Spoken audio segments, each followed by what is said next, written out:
कहानी का आगाज होता है एक 18वीं सदी के खामोश और सादा गांव से। मिट्टी की गलियां, बैलगाड़ियां, नीम के पेड़ और चूल्हे पर धधकते अंगारे। यही था बशीर का गांव और यही था उसका घर। बशीर एक मेहनती और खुदा तरस किसान था जो अपनी जमीन पर सालों से हल चला रहा था। उसकी इकलौती औलाद राशिद, जो मां के लाड में ऐसा पला बढ़ा कि दुनिया को सिर्फ खेल तमाशा ही समझ बैठा। उसके नरम हाथों ने कभी हल्की लकड़ी नहीं पकड़ी, कभी धूप में पसीना नहीं बहाया। मां के दिए गए पैसों से वो बाजार के नुक्कड़ पर दोस्तों के साथ घंटों हंसी मजाक करता, गलियों के कुओं पर बैठकर कथाएं सुनाता और वक्त को बर्बाद करता। लेकिन उस दिन बशीर ने उसे बुलाया। बेटा, अब तुम जवान हो गए हो। अब वक्त आ गया है कि तुम अपनी कमाई खुद करो। तुम आज ही शहर जाओ और याद रखो, जब तक मेरे लिए एक सोने की अशर्फी न कमा लो, वापस ना आना। राशिद का दिल जैसे रुक सा गया। उसने कहा, अब्बा जान, मुझे तो कोई काम करना नहीं आता। बशीर ने नरमी मगर मजबूती से कहा, तो सीख लो। सब कुछ आहिस्ता आहिस्ता आता है। राशिद दरवाजे की तरफ बढ़ा तो एक और दरवाजा खुला। मां की ममता का, हाथ में बंद मुट्ठी जिसमें एक चमकती सोने की अशर्फी थी। मां ने आंखों में आंसू लिए बेटे के हाथ पर अशर्फी रखते हुए कहा, बेटा, शहर चले जाओ। रात गए लौटकर यही अशर्फी बाप को देना। कह देना कि तुमने खुद कमाई है। राशिद की आंखों में खुशी की चमक आ गई। वो मुस्कुराते हुए रवाना हो गया। शाम के वक्त राशिद वापस आया। बाप के पास पहुंचकर वो फख्र से बोला, अब्बा जान, ये लीजिए सोने की अशर्फी। मैंने सारा दिन काम किया और मुश्किल से कमाई। बशीर ने अशर्फी को हाथ में लेकर देखा, फिर बिना कुछ कहे उसे आतशदान की आग में फेंक दिया। राशिद ने एक पल भी एतराज न किया। बाप ने बस इतना कहा, यह तुम्हारी कमाई नहीं लगती, कल फिर जाना, और जब तक अशर्फी न कमा लो, वापस मत आना। गुज़िश्ता रात राशिद ने कुछ नहीं कहा था, बस अपने बाप की आंखों में झांका, आतशदान की आग को घूरता रहा और फिर खामोशी से पलट गया। सुबह हुई तो कच्चे सहन में हल्की हल्की धूप फैली। नीम के पेड़ से चिड़ियों की आवाज आ रही थी। राशिद शहर जाने को तैयार था, मगर आज वो मां के साए से भी बचना चाहता था। लेकिन मां, जो मां होती है, दिल की धड़कनों से अपने बेटे के कदमों की चाप सुन लेती है। दरवाजे के करीब छिपी मां ने आहिस्ता से उसका रास्ता रोका। राशिद, वो धीमी आवाज में बोली, जैसे इल्तिजा हो। राशिद ने कुछ कहे बिना आंखों में सवाल रखा। मां ने एक और अशर्फी राशिद के हाथ में रखते हुए कहा, बेटा, इस बार जरा देर लगा देना लौटने में। 2-3 दिन शहर में रुकना, और जब आना तो बाप को कहना कि ये अशर्फी खून सीने से कमाई है। बस थोड़ा सा ढोंग, बाकी अल्लाह जाने। और तुम? राशिद ने मां की आंखों में झांका। इस बार उसे शर्मिंदगी सी महसूस हुई, मगर वो खामोश रहा। मां की मोहब्बत और बाप का हुक्म, दोनों के बीच एक अजीब सी कशमकश थी। वो शहर चला गया। राशिद ने 3 दिन एक छोटे से सराय में गुजारे। वक्त काटना आसान नहीं था, खास तौर पर जब जेब में मां की दी हुई अशर्फी मौजूद हो। शहर की रौनक, घोड़ों के सुमों की आवाज, हाक लगाते ख्वांचे वाले और खजूर की टोकरियां बेचती औरतें। राशिद सब देखता, सुनता, मगर खुद को कहीं खाली सा महसूस करता। 3 दिन के बाद वो वापस आया। इस बार कपड़े गर्दालूद थे, चेहरा कुछ थका थका। अशर्फी मुट्ठी में थी, मगर दिल में कुछ और। बाप के पास पहुंचा। अब्बा जान, ये लीजिए अशर्फी, बहुत मेहनत से कमाई है, इस बार यकीन करें। बशीर ने अशर्फी हाथ में ली, घूर कर देखा, एक पल रुका और फिर बिना कुछ कहे आतशदान की आग में फेंक दी। राशिद ने एक गहरा सांस लिया, जैसे कुछ सोचकर तैयार हो आया था उस लम्हे के लिए। न एतराज, न सवाल, बस एक नजर बाप के चेहरे पर डाली और सर झुकाकर बाहर निकल गया। बाप की आंखों में एक अजीब सी चमक उभरी, जैसे वो उस खामोशी को परख रहा हो, तौल रहा हो। मां का जब्त टूटा। आप ऐसा क्यों करते हैं? हर बार मेरे बेटे की लाई हुई अशरफी आग में फेंक देते हैं। आखिर कब तक ये आजमाइश चलेगी? बशीर ने पलटकर मां को देखा, आंखों में गहराई लिए बोला, क्योंकि वो अशरफिया तुम्हारी मुट्ठी से निकलती है, उसके हाथ से नहीं। जब अशरफी राशिद के हाथ से निकलेगी, तब उसका दिल जलेगा जैसे अशरफी आग में जलती है। तब वो समझेगा कमाई क्या होती है और जिंदगी किसे कहते हैं। नीम के पेड़ की छाव से निकलकर राशिद कच्ची पगडंडी पर चलता शहर की तरफ जा रहा था। चेहरे पर न शिकवा न जिद, सिर्फ खामोशी और एक गैर मानूस सज्जिदगी।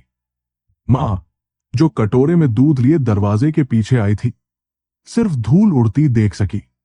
बेटे ने पलट कर भी न देखा।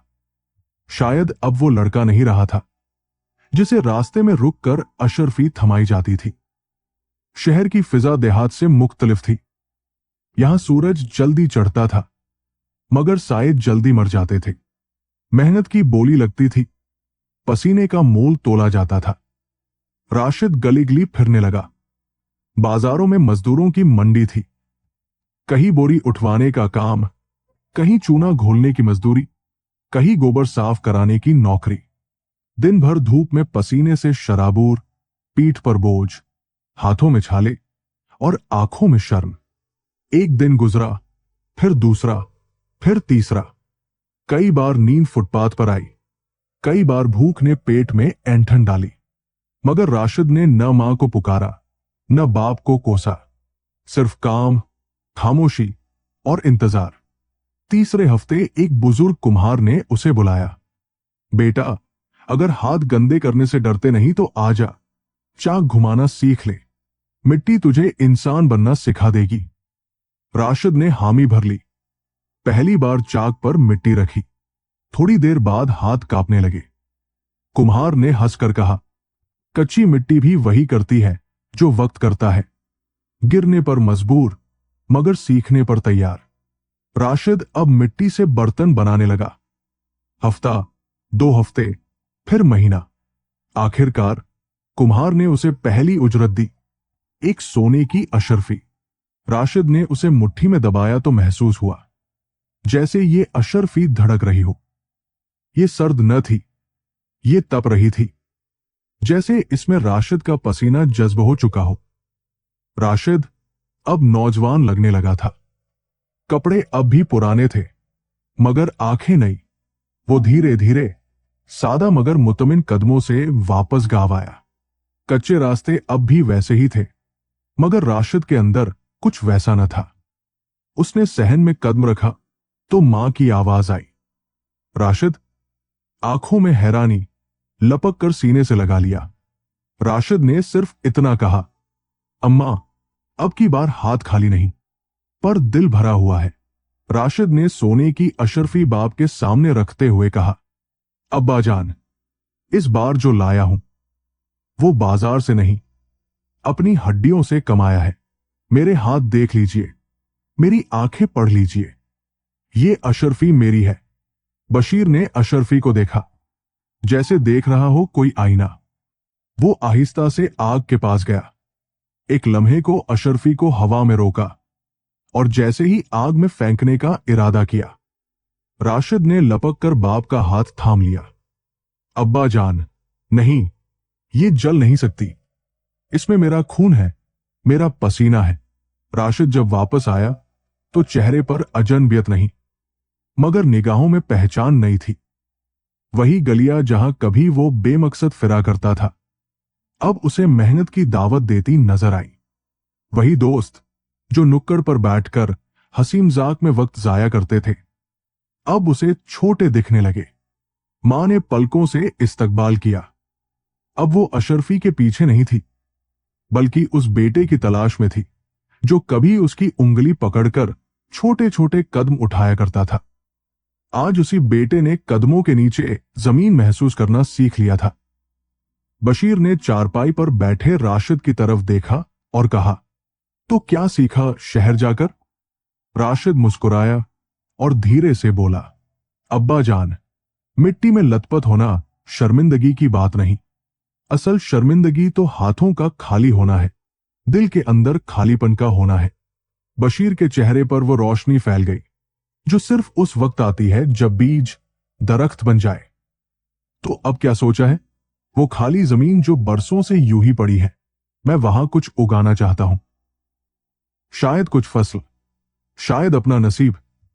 राशिद ने जब पहली बार जमीन में हल चलाया तो मां दुपट्टे के पल्लू से आंसू पोंछ रही थी। बाप ने दूर से देखा, फिर खामोशी से किवाड़ के पीछे खड़े हो गए कि बेटे को अब रहनुमाई की नहीं, दुआओं की जरूरत थी। जमीन जैसे राशिद के साथ सांस ले रही थी। हर बीज जो वो डाल रहा था वो सिर्फ गल्ला नहीं था, वो उसकी मेहनत, सच्चाई और वो सीख थी जो शहर ने दी थी। दोपहर को कुछ लड़के जो पहले उसके साथ वक्त जाया करते थे आकर रुक गए। राशिद, तूने क्या पा लिया है यार? अब तो काम में लगा रहता है, बात भी कम करता है। राशिद ने एक बीज हाथ में लेकर जमीन पर डालते हुए कहा, पहले वक्त मेरे हाथ से फिसलता था, अब मैं हर लम्हे को मिट्टी में बो रहा हूं। तुम चाहो तो आ जाओ, हाथ मेरे साथ लगा दो, शायद तुम्हें भी अपनी कीमत मालूम हो जाए। कुछ लड़के हंस दिए, कुछ सोच में पड़ गए, लेकिन राशिद के अंदर की रोशनी वाज़ेह थी। मां ने आहिस्ता से पूछा, राशिद, अगर मैं अब कहूं कि एक और अशरफी दे दूं? राशिद ने मां के हाथ पकड़कर कहा, अम्मा, अब मुझे तेरी अशरफी नहीं, तेरी दुआ चाहिए। क्योंकि अशरफी तो जल सकती है, मगर दुआ दिल में उतरती है और वहां से कोई नहीं निकाल सकता। मां के चेहरे पर एक अजीब सुकून छा गया। सुबह का अंधेरा फैलने से पहले बशीर ने राशिद को आवाज दी, बेटा, आज जरा जल्दी मस्जिद चलो मेरे साथ, रास्ते में कुछ बात करनी है।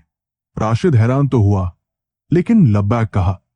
कच्ची गलियों में नीम के पत्तों से हवा का गुजर, मिट्टी की खुशबू और दूर से आती अजान।